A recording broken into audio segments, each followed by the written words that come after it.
Good morning, student. Today we start Cauchy-Schwarz inequality of vector algebra. Okay, तो vector algebra का जो है हमारा जो टॉपिक आज है काची-श्वार्ज इनइक्वालिटी. ओके, चलिए देखते हैं यह क्या होता है. यह किसी लड़के ने पूछा है क्लास 12 का. ठीक है, तो इसको हम जो है आप ही लोगों के ग्रुप में, ठीक है, तो इसको हम सॉल्व करते हैं आज काची-श्वार्ज इनइक्वालिटी. तो हम जो पढ़ रहे थे उसका नाम था 3 डायमेंशनल ज्योमेट्री. तो अगले टर्न पर हम 3 डायमेंशनल, कल जो है अगला 3 डायमेंशनल ज्योमेट्री अपलोड करेंगे. लेकिन इस इनइक्वालिटी को देख लें क्योंकि ये बहुत इंपॉर्टेंट इनइक्वालिटी है. ओके, काची-श्वार्ज इनइक्वालिटी आखिर होती क्या है? तुम लोगों के वेक्टर अलजेब्रा में दिया गया है, एग्जाम्पल में है, लेकिन कुछ लड़के हैं जिनको नहीं आ रहा है. ठीक है, समझ में नहीं आ रहा है कि कैसे हो रहा है. तो इसको हम जो है आज जो है समझा देते हैं कैसे इसको प्रूव करेंगे. अगर एग्जाम में आ जाए तो काची-श्वार्ज इनइक्वालिटी कई बार पूछा भी गया है. ठीक है, तो एनसीईआरटी के एग्जाम्पल तो इम्पॉर्टेंट है ही, वो सब स्वयं तुम लोगों को अपने से करना है. ठीक है, तो वीडियो जो है पूरा वॉच करिए और देखिए जो है क्या होता है काची-श्वार्ज इनइक्वालिटी. तो देखिए काची-श्वार्ज इनइक्वालिटी क्या कहता है, इसका स्टेटमेंट पहले पढ़ते हैं. For any two vectors A and B, A और बी कोई दो वेक्टर्स दिए गए हों, for any two vectors then prove that. तो for any two vectors we have, हमको हमेशा जो है रिजल्ट यह मिलता है अगर ए और बी कोई दो वेक्टर दिए गए हों तो इन दोनों का जो है डॉट प्रोडक्ट और उसका जो है क्या करें, उसका मैग्नीट्यूड निकालें. तो हमेशा magnitude A into magnitude B के बराबर होगा या तो जो है क्या होगा, छोटा होगा. यह कहने का मतलब है. ठीक है, तो यह इसका स्टेटमेंट है. यानी कि अगर दो वेक्टर हैं तो उसका रिजल्ट हमेशा हमको क्या मिलता है, यह मिलता है. इसी को हमको प्रूव करना है. और यह इनइक्वालिटी है. यह जानते हो कि इनइक्वालिटी हम लोग जो है क्लास 10th में पढ़े थे कि there are 4 symbols are called inequality. कौन कौन था? क्लास 12 में पढ़े हो, क्लास 11 में पढ़े होगे कि देयर आर 4 सिंबल्स. कौन इनइक्वालिटी है? यह या उसके बाद यह. ठीक है, यह हो गया लेस देन.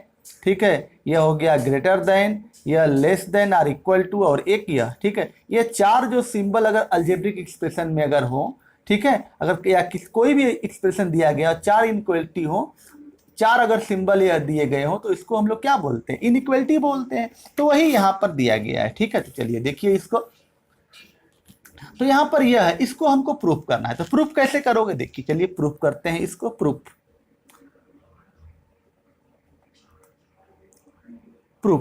अब देखिए यहां पर क्या है, a into B.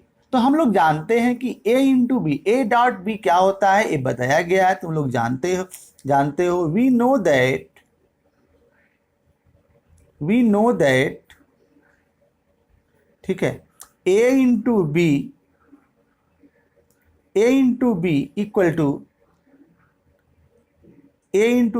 To magnitude a into magnitude b. और ये क्या होता है, कास थीटा. यह तो होता है, तुम लोग जानते हो, a into B equal to magnitude a into magnitude b into cos theta. ठीक है स्टूडेंट, यह तो तुम लोग जानते हो कि a dot B equal to क्या होता है, a dot B equal to magnitude a into magnitude b cos theta. ठीक है, अब जो है क्या करें कि taking magnitude of both side, दोनों साइड का क्या करें, हम लोग मैग्नीट्यूड ले लें. क्योंकि यहाँ पर मैग्नीट्यूड पूछा है इसलिए हम लोग क्या करें, मैग्नीट्यूड निकाल लें. ठीक है, तो मैग्नीट्यूड निकालें. ठीक है, तो देखिए इसका मैग्नीट्यूड निकालें तो ये हो जाएगा मैग्नीट्यूड a इंटू मैग्नीट्यूड ए जो है a इंटू बी, इसका मैग्नीट्यूड. अब यह इसका मैग्नीट्यूड, अब इस वाले का मैग्नीट्यूड. देखिए कोई भी अगर वेक्टर है, एक बार मैग्नीट्यूड निकाल दिए तो उसका कितना बार भी मैग्नीट्यूड निकाले तो उसकी वैल्यू तो वही होगी. एक बार मैग्नीट्यूड निकाल ले या 2 बार मैग्नीट्यूड, क्या 50 बार एक मैग्नीट्यूड है फिर डबल मैग्नीट्यूड लगाओ तो उसकी तो वैल्यू एक ही है. तो हम क्या लिखें, इसका कोई फर्क नहीं पड़ने वाला, इसका मैग्नीट्यूड यही होगा. बी का भी जो मैग्नीट्यूड है फिर डबल मैग्नीट्यूड लगाइए भाई, एक ही बार होगा, एक उसकी वैल्यू एक ही होगी. डबल मैग्नीट्यूड लगाए, ट्रिपल मैग्नीट्यूड लगाए, 100 मैग्नीट्यूड लगाए, बार मैग्नीट्यूड निकाले, उसकी वैल्यू क्या होती है, वही होती है. ओके, चलिए आगे चलते हैं. कॉस थीटा, हाँ भाई, इसका तो जो है मैग्नीट्यूड नहीं निकाले, यहाँ पर cos थीटा ये हो गया मैग्नीट्यूड में, ठीक है, यहाँ तक तो ओके। तो ये हो गया यहाँ तक, ठीक। अब आगे चलते हैं। cos थीटा की जो वैल्यू यहाँ पर है क्या, टेकिंग जो है मॉड, यानी कि दोनों का जो है मैग्नीट्यूड, यानी कि मॉडुलस दोनों साइड का ले लिए हम, इसको मैग्नीट्यूड या मॉडुलस बोलते हैं, ठीक है। तो यहाँ पर चलते हैं आगे। अब देखिए यहाँ पर जो है ये वेक्टर है, तो वेक्टर में जो है ये जो वेक्टर में क्या हो जाता है, देखिए वेक्टर में जो मॉडुलस हो जाता है क्या, यहाँ पर जो है मैग्नीट्यूड का काम करता है, लेकिन cos थीटा में क्या, cos थीटा में क्या करते हैं, cos थीटा की जो वैल्यू है यहाँ पर जो है, यहाँ पर जो है तो वेक्टर तो है नहीं, ठीक है, वेक्टर तो है नहीं यहाँ पर, तो यह जो वैल्यू क्या करती है यहाँ पर मॉडुलस का काम करता है, ये मैग्नीट्यूड यहाँ पर क्या काम करता है, मॉडुलस का काम करता है, याद रखिएगा। लेकिन वेक्टर में यहाँ पर क्या करेगा, वेक्टर में यहाँ पर जो है यह हमारा मैग्नीट्यूड का काम करता है, ठीक है। मैग्नीट्यूड ए इंटू मैग्नीट्यूड भी पढ़ते हो, फिजिक्स में भी पढ़े होगे। आगे चलते हैं, देखिए अब चलते हैं आगे। अब देखिए यहाँ से देखिए कि ये जो है अगर हम ये हो गया magnitude A into magnitude B, ठीक है, यहाँ पर, ठीक है, और बाई क्या हो जाएगा, बाई जो है magnitude A into magnitude B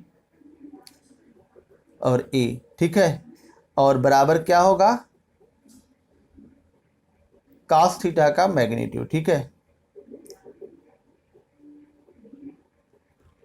ये हो गया। यानी कि मैग्नीट्यूड ए इंटू बी का magnitude, magnitude A into magnitude B equal to क्या, magnitude cos theta. cos theta का भी मैग्नीट्यूड या तो यहाँ पर जो है cos थीटा, यहाँ पर जो है इसका मॉडुलस ही निकालोगे, ठीक है। तो यहाँ पर ये हो गया cos थीटा की वैल्यू जो है यहाँ पर ये हो गई, ठीक है।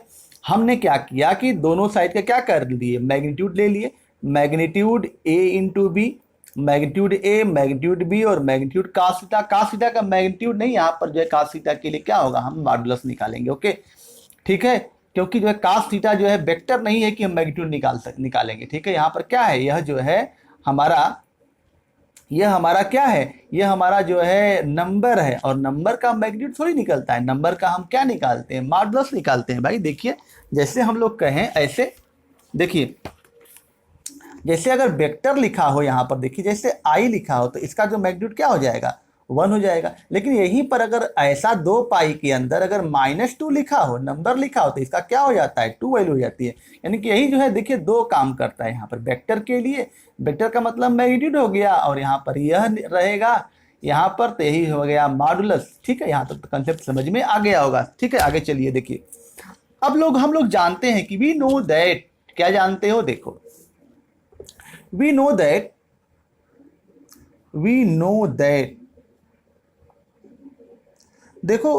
देखिए बच्चों, हम लोग जो है पढ़े थे कि जो साइन थीटा का रेंज, क्लास 11 में ही पढ़े थे, साइन थीटा की रेंज और cos थीटा की रेंज हमेशा -1 और 1 के बीच में होती है। साइन थीटा और cos थीटा की जो वैल्यू होती है -1 और 1 के बीच होती है, इसलिए जो साइन थीटा और cos थीटा का रेंज होता है -1 और 1 के बीच होता है। देखिए यहाँ पर डोमेन और रेंज का कंसेप्ट आ गया, फिर से डोमेन और रेंज, ओके। तो डोमेन और रेंज का जो टॉपिक है बहुत इंपॉर्टेंट है। अभी तो यहाँ पर वेक्टर में भी है, हर जगह जो है घुमा फिरा करके डोमेन और रेंज पर ही जो क्लास 11 और 12 का कंसेप्ट आता है, ओके। तो इसको जो है बहुत अच्छा से पढ़िए, डोमेन और रेंज, ट्रिग्नोमेट्रिक फंक्शन आएगा अभी क्लास 12 में, हम ट्रिग्नोमेट्री भी पढ़ा रहे हैं क्लास 11 का, उसको भी पूरा तरह से अच्छा तरह से सभी लोग वॉच करेंगे, क्योंकि हर बात जा करके डोमेन और रेंज पर ही आती है, ठीक है, क्लास 12 के पूरे चैप्टर में करीब करीब, ठीक। तो कम से कम 60-70 नंबर के क्वेश्चन उसी तरह से हैं, उसी पर हैं। चलिए देखिए, वी नो दैट, अब लोग cos थीटा की वैल्यू करें। अब देखिए भाई मॉड आ गया यहाँ पर, तो cos थीटा की वैल्यू तो नंबर होगा, वेक्टर थोड़ी होगा, ठीक है। इसका हम क्या करेंगे, मॉड निकालेंगे। अब इसको भाई हटाइए तब ना इसकी वैल्यू निकालिए, कैसे वैल्यू निकालोगे, तो इसके लिए चलिए देखते हैं कैसे क्या करोगे। तो वी नो दैट जो cos थीटा की वैल्यू होती है, cos थीटा की जो वैल्यू होती है लाई बिटवीन -1 एंड 1, -1 और 1 के बीच होती है। देखिए यहाँ से ये cos थीटा की वैल्यू जो है -1 और यहाँ से ऐसे, और यह क्या हुआ 1, इसके बीच में होती है, ठीक है, इस तरह से। और इसकी वैल्यू cos थीटा की वैल्यू -1 भी होती है और 1 भी होती है, दोनों इंक्लूड होता है, यानी कि क्या होगा ऐसे, क्योंकि दोनों की वैल्यू जो है cos थीटा की वैल्यू -1 भी होती है और 1 भी होती है। अब कहोगे कैसे सर जी, ये कैसे होगा? क्लास 11 में तो बताया गया है। अगर नहीं पढ़े हो चलिए हम दिखाते हैं क्लास 11 का बुक। चलिए देखिए, क्लास 11 में हम कराए थे, ठीक है, और 4 भी बताए थे। जो लोग पढ़े होंगे याद होगा, जो नोट्स बनाए होंगे वह जो है जानते होंगे कि कैसे होता है। चलिए देखिए, नहीं जो पढ़े देखिए, क्लास 11 की ही बुक हमारे पास है और क्लास 11 का भी वीडियो बनाना है हमको, तो हमारे पास बुक अवेलेबल है घर पर हमारे, ठीक है। चलिए देखिए, यहाँ पर साइन थीटा की वैल्यू 0, π/6 ये चार्ट है। 0, 1/2, 1/√2 हम सीधा वैल्यू दिखाते हैं। देखिए 1 -1, देखिए साइन की वैल्यू में भी 1 आता है, -1 आता है, यानी कि 0 से 360 के बीच साइन की वैल्यू -1 और 1 के बीच आती है, ठीक है। -1 और 1 के क्या आती है? बीच आती है। कास की भी वैल्यू देखिए 1 है, -1 है, देखिए 1 है ना, -1 है, और सबकी सब वैल्यू जो है -1 और 1 के बीच में ही आएगी, चाहे कुछ भी वैल्यू रखो। ओके, समझ में आ गया? देख लीजिए यहाँ पर माइनस कास में क्या है, -1 भी है और 1 भी है। चलिए ठीक है, यानी इसीलिए हम जो है यहाँ पर क्या किए हैं, देखिए यहाँ से क्या है, -1 और 1 यहाँ पर इक्वल का साइन लगाए हैं, क्योंकि -1 से बड़ा होगा और 1 भी होगा, 1 से क्या होगा, छोटा होगा, ठीक है। तो यहाँ पर इसलिए ऐसा कंडीशन लगाया गया, ठीक है। तो यहाँ पर देखिए कास थीटा है, यह इक्वेशन नंबर 1, इसको कर लें, ठीक है। अब चलिए बात आती है कि कास थीटा, ठीक है, यहाँ पर क्या है, मॉड कॉस थीटा, ठीक है। क्या करें यहाँ पर, mod cos theta, modulus cos theta, यानी कि इसका हम मॉड निकालना है हमको, ठीक है भाई। अब देखिए, हम लोग जानते हैं कि जो मॉड जो कॉस थीटा है, जो मॉड कॉस थीटा है, कि उसकी जो वैल्यू होती है, क्या होती है, उसकी जो वैल्यू होती है, देखिए, तो देखिए स्टूडेंट आगे हम लोग जानते हैं कि जो यहां पर मॉड निकालना है, तो मॉड कॉस थीटा, देखिए यहां से ये हो गया क्या, मॉड कॉस थीटा, और मॉड कॉस थीटा है, तो मॉड कॉस थीटा की जो वैल्यू है, इस मॉड कॉस थीटा की वैल्यू या तो 0 होगी, हम लोग जानते हैं कि जो इसकी जो वैल्यू है क्या होती है, माइनस में तो नहीं होती है, मॉड यहां पर लगाए तो इसकी जो वैल्यू होती है मॉड कॉस थीटा की, या तो 0 होगी या तो 0 से बड़ी होगी। हमेशा जो मॉडुलस जो है कॉस थीटा की जो वैल्यू है, या तो 0 होगी या तो 0 से बड़ी होगी, लेकिन निगेटिव तो कभी होगी नहीं। यानी कि यहाँ पर है, और यहाँ पर जो है, यहाँ पर जो कॉस थीटा यहाँ पर मॉड लिख दिए, तो इसकी वैल्यू जो है क्या होगी, 0 होगी या 0 से बड़ी होगी, और यहाँ पर यह है ही 1, ठीक है, यहाँ पर यह 1 है ही, ठीक है, इस तरह से। यानी कि cos थीटा की वैल्यू -1 से 1 के बीच में। अब हमको मॉड cos थीटा की वैल्यू चाहिए, तो मॉड cos थीटा की वैल्यू क्या, हाईएस्ट यहाँ पर जो है 1 ही है, तो मॉडुलस की वैल्यू क्या होगी, निगेटिव तो होगी नहीं, निगेटिव तो होगी नहीं, यहाँ पर क्या होगी, 0 से क्या होगी, 1 के बीच होगी, क्योंकि मॉडुलस यहाँ पर cos theta, mod cos theta है, ठीक है। समझ में आ गया होगा आप लोगों की, क्योंकि cos थीटा है, cos थीटा की वैल्यू तो निगेटिव है ही, लेकिन मॉडुलस निकालोगे तो जब मॉडुलस निकालोगे तो क्या होगा, निगेटिव वाला तो होगा नहीं, 0 तो होगा ही, मॉडुलस में 0 होता ही है, 0 से 1 के बीच, यहां तक हो गया, ठीक है। अब देखिए थोड़ा हमको प्रूफ क्या करना है, देखिए प्रूफ में यह कंडीशन चाहिए, ग्रेटर वाला, ठीक है, cos थीटा से कम वाला नहीं चाहिए, ग्रेटर वाला चाहिए, यानी कि यह वाला कंडीशन चाहिए, यानी कि हमको बस एक ही यही कंडीशन प्रूफ करना है, इधर वाला कंडीशन नहीं प्रूफ करना है हमको, क्या यही प्रूफ करना है। यानी कहने का मतलब कि हमारा जो है देयरफॉर हमको मिल गया, देयरफॉर हमको मिला क्या, जो cos थीटा, देयरफॉर हम कर सकते हैं कि जो cos थीटा है, जो मॉड cos थीटा है, हमेशा क्या है, 1 से क्या है, कम है। जो cos थीटा की जो वैल्यू है क्या है, 1 से हमेशा क्या है, कम है। ओके, 1 से हमेशा क्या होगा, जब भी होगा जो मॉड cos थीटा की वैल्यू होगी वह 1 से हमेशा क्या होगी, कम होगी, क्योंकि हमको कंडीशन में यही करना है। हमको यह वाला 2 इनइक्वालिटी है यहाँ पर, इसको भी लेके साथ, लेकिन हमको यह प्रूफ नहीं करना, हमको जो प्रूफ करना है वही लेंगे। यानी कहने का मतलब कि जो cos थीटा की जो वैल्यू है हमेशा 1 है या तो 1 से कम है, यानी कि हमको यही इनइक्वालिटी प्रूफ करना है। ओके, आगे देखिए, और इसी इनइक्वालिटी को जो है काची श्वार्ट्ज इनइक्वालिटी बोलते हैं, ऐसे ही कंडीशन को, ठीक है। इसके कंडीशन को नहीं, 0 वाले से ग्रेटर वाले को नहीं, इस वाले को, ठीक है। तो चलिए देखिए, अब इसकी वैल्यू रखते हैं, cos थीटा की वैल्यू क्या है, यह है, ठीक है। तो इसकी वैल्यू रख दें हम, इसकी वैल्यू दी गई है a इंटू बी बाई जो है दिया गया है a इंटू बी, ठीक है, यह हो गया, और इस तरह से यह हो गया हमारा, ठीक है, यहाँ तक। अब हम क्या करें कि 1 को लिख सकते हैं 1/1, क्रॉस मल्टीप्लीकेशन कर दें, तो क्रॉस मल्टीप्लीकेशन करोगे तो ये हो जाएगा हमारा a इंटू बी, और यहाँ पर ये, ठीक है, यहाँ पर इसका जो है मैग्नीट्यूड और इसका मल्टीप्लाई इसमें करोगे तो ये हो जाएगा ए वाला इस तरह से, ठीक है। तो a हो जाएगा और a इंटू क्या b और इसका क्या मैग्नीट्यूड, ओके। तो ये हो जाएगा, इसका मल्टीप्लाई करोगे तो a इंटू बी, इस तरह से तुम लोग कर लोगे, ओके। तो इस तरह से हमारा ये क्वेश्चन हमारा क्या हो गया, प्रूफ हो गया, ओके। तो यही जो है इनइक्वलिटी क्या कहलाती है, काची श्वार्ट्ज इनइक्वलिटी बोलते हैं, काची श्वार्ट्ज इनइक्वलिटी, ठीक। तो ये हो गया हमारा प्रूफ, ठीक। तो इस तरह से हम जो है इसको क्या करेंगे, प्रूव करेंगे।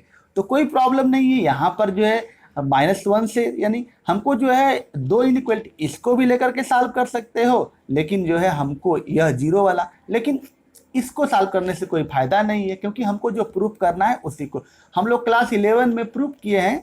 क्लास 11 में इनइक्वलिटी सॉल्व किए हैं कि इसको भी लेकर के सॉल्व करते हैं, इसको भी लेकर सॉल्व करते हैं, लेकिन हमारा जो रिजल्ट है किससे आएगा, इस वाले से आएगा, ठीक है।